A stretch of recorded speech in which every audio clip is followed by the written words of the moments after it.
Hey everyone, Duke here, and today we're going to take a look at the new seasonal artifact mods for Season of the Seraph. This season's artifact is the Seraph Cipher and can be received by running through and completing the seasonal story mission that launches when you first log into Destiny for the first time this season. Do note that you will need to go to the helm and pick it up there afterwards.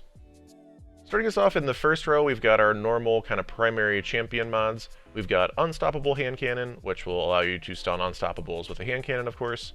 We've got Overload Scout Rifle, Barrier Bow, Barrier Pulse Rifle, and then Overload SMG and Auto Rifle. Do note that Overload SMG and Auto Rifles have been a little bit inconsistent in the past, but they did kind of fix them a few seasons back, made them at least a little bit more consistent. They're still a little bit not as consistent as we'd love them to be. Hopefully they end up working out a little bit better than they have in the past, but again, SMGs are really good, especially just in kind of normal content, everyday content anyway. So if they are working alright, SMG Overload is going to be very, very nice. And a lot of the other options are solid as well. Unstoppable Hand Cannon, solid.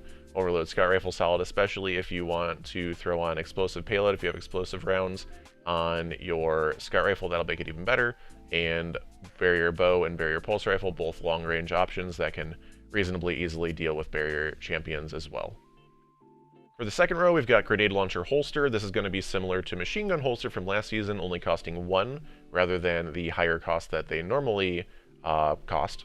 But this is going to make it a lot more usable in terms of in your builds, and we don't have a ton of leg armor mods in general, so having that ability to gradually reload your stowed power weapons or your stowed power grenade launchers is very, very beneficial if you're going to be using grenade launchers.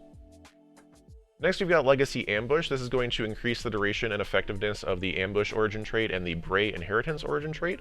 The Ambush origin trait is new for this season on the seasonal weapons, and is going to give you improved range, handling, and damage against combatants during the opening moments of an engagement. So this mod will improve all of those things.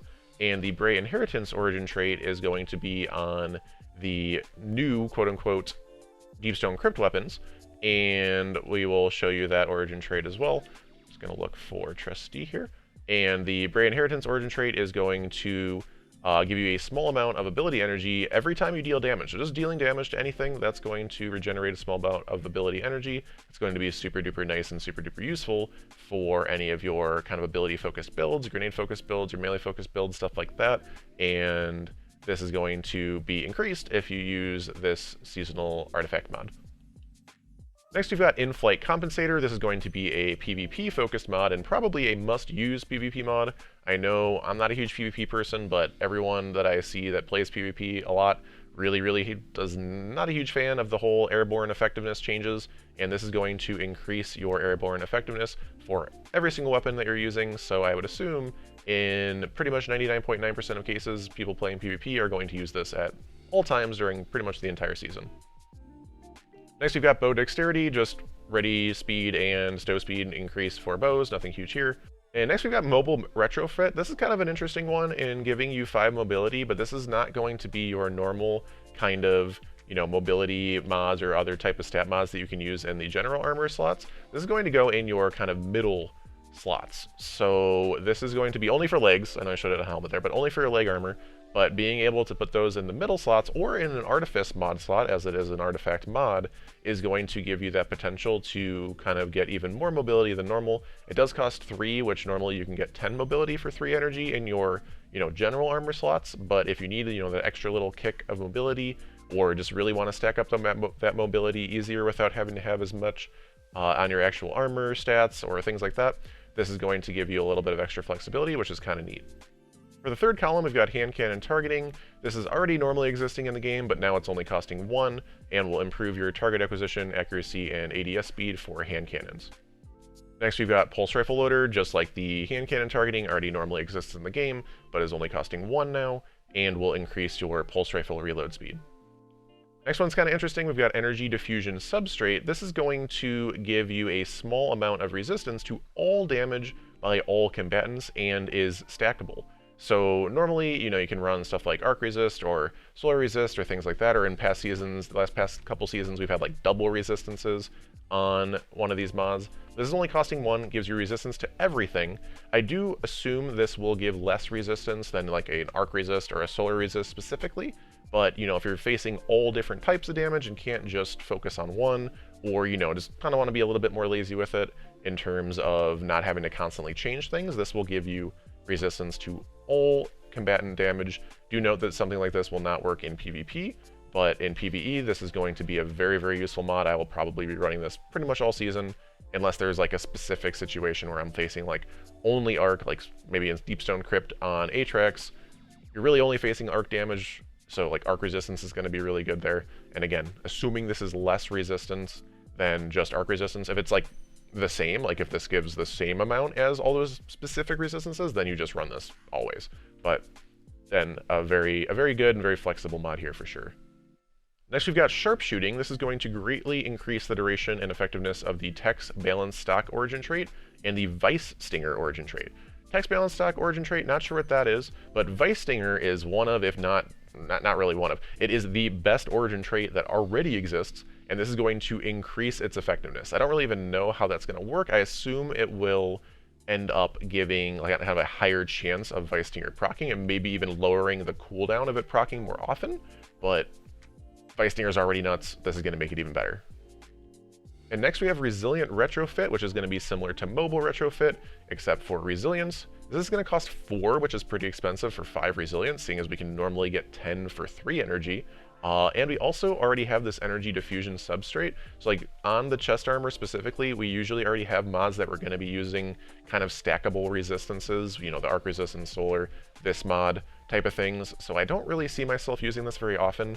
Only time I'd really recommend it is like, let's say you're, at a 95 resilience or 97 resilience to put you up to that next tier, to that 100 resilience, or, to that next tier wherever you happen to be. Because that's going to give you a big chunk of resilience, especially at 100. Like if you're like 95, 97, and you can get to 100, that goes from 32% to 40%, and that's going to be super beneficial.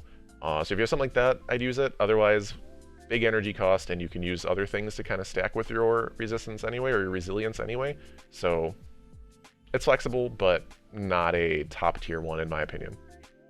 Next we have Unstoppable Grenade Launcher, which is going to allow your grenade launchers to stun unstoppable champions.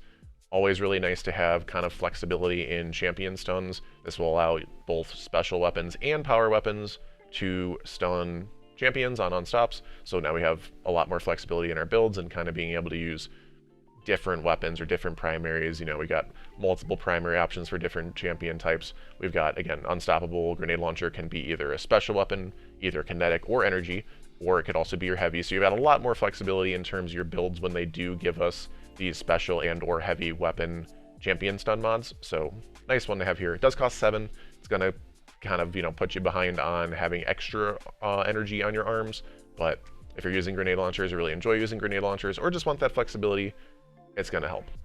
Next we have Counter Charge, which is going to allow you to become charged with light whenever you or a member of your fire team stuns a champion. So again, in champion specific content, this is going to be nice for allowing you to become charged with light. You can run it with something like high energy fire to keep those stacks up and keep having that extra damage as you're going through and stunning lots of champions and getting kills. I think that's going to be really, really nice. It is a combat style armor mod, so it can go in any, arms, helmet, chest, legs, class items. That's also nice to have that extra flexibility there. But nice option, another nice option to become charged with light here. And only costing 3, that's not too bad. Next we have Advanced Scout. This is going to only cost 1 energy and gives you additional damage for any champions that you stun, or allows your teammates to do additional damage for any champions that you stun.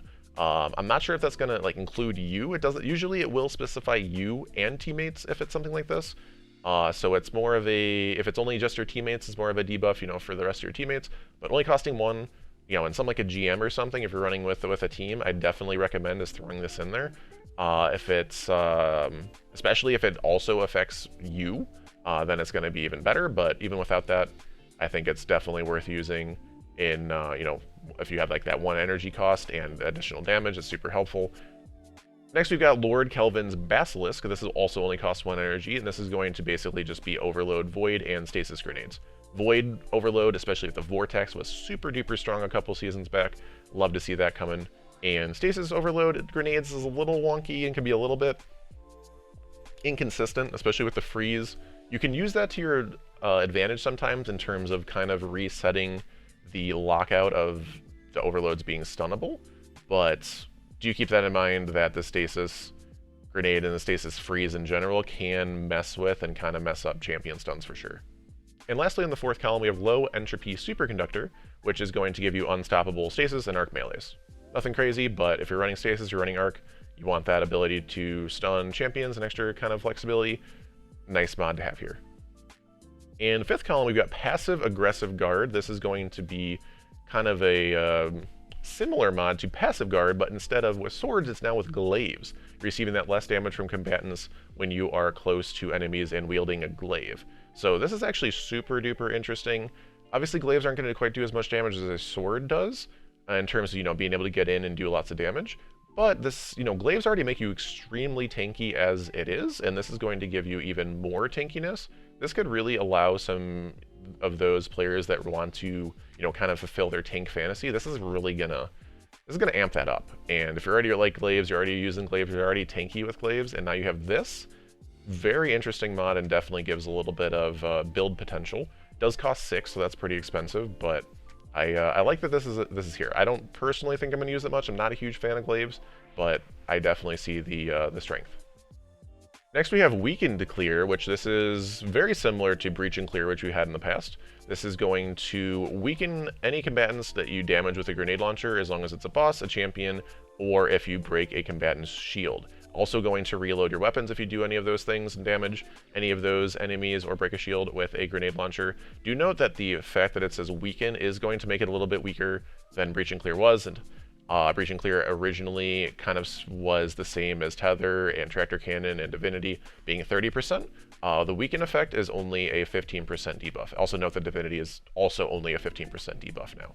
So, going to be a little bit less of a debuff. But, again, with Divinity no longer being 30%, this is still going to give you 15% if you're already using grenade launchers, or can kind of maybe just still, I know they nerfed Witherhoard as well, but if you run Witherhoard with, a linear fusion rifle, you can get a 15% debuff, have the Witherhoard ticking, and still have everyone on linear fusion rifles, which is technically going to give you more damage than, if you had to run a tractor cannon, or, again, even if you're running Div before, running Div now, if you don't need that crit spot, very, very beneficial.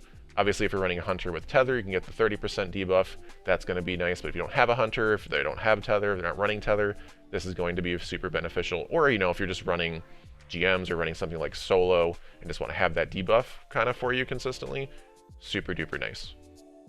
Next we have Monochromatic Maestro, and this is going to deal damage with elemental abilities, will give you increased damage to weapons of the same element for a short duration, and then dealing damage with your elemental weapons will grant increased damage to the abilities of the same element for a short duration. This kind of feels like a spiritual successor to Gladiator from back in the day, from Prestige Spire of Stars, Prestige Eater of Worlds, in terms of you were able to get melee kills to then get your weapon damage bonus, and then if you did weapon kills, you get melee damage bonus, kind of going back and forth and always having some sort of a benefit. This feels similar to that in terms of if you're running everything of the same elemental type. So like if you're running all solar, you're a solar subclass, solar special, solar heavy, you get, get a solar grenade kill, suddenly your special and your heavy are doing more damage. You get a couple kills with your special, you get or energy weapon, I should say, get a couple kills with your energy weapon or your heavy, now suddenly your next grenade, your next melee, your next super is going to do more damage. So really, really interesting mod here if you're going to kind of play with that. And again, noting Arbalist existing allows you to kind of do something like this and like maybe a GM burn. Like if there's a GM solar burn, you run Arbalist, you run like Callus Mini Tool, you run whatever solar heavy you want to run, and suddenly you're really able to make use of this mod without being hurt on like shield breaking potential. So I really, really like the build potential of something like this is really interesting. A super interesting mod here, we've got Solo Operative, and this is going to allow for when you are the only member of your fire team, you deal increased damage to all combatants. So you're running solo, you're running like a solo lost sectors. And think about it, we got a new dungeon coming out on Friday, solo dungeon, solo flawless dungeon, I want the new emblem, stuff like that. This is a must-use mod. I don't know how much this gives yet, but doesn't matter. It could give like 1% damage. Like, it's a benefit. That's more than you're doing otherwise. Only costs 5. You can't stack it, so don't try to run 2 of them. But if you're running solo, you use this mod. If you're not running solo, you never use this mod. Pretty simple, but really interesting mod here. And wow, finally we've got Lucent Finisher costing 3 energy, which is, I feel like this costed like 6 or 7 in the past, but defeating a Lucent Hive Lightbearer or champion with your finisher spawns heavy ammo for you and your allies. But in terms of comparing it to Aeons, you don't have to use your exotic slot. It also spawns heavy for you, which is really, really nice.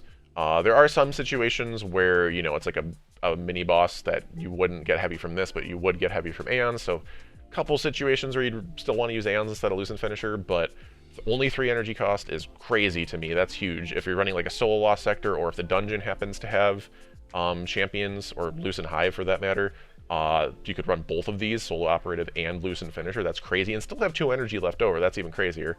But super great mod. Love having Lucent Finisher, especially for GMs and stuff like that. Insanely strong and must use in any sort of champion content, especially with it only costing 3. That's crazy to me. And that's all for today. I hope you enjoyed my first look at the Seraph Cipher and the new seasonal artifact mods for Season of the Seraph. And as always, thank you so much for watching, and have a wonderful day.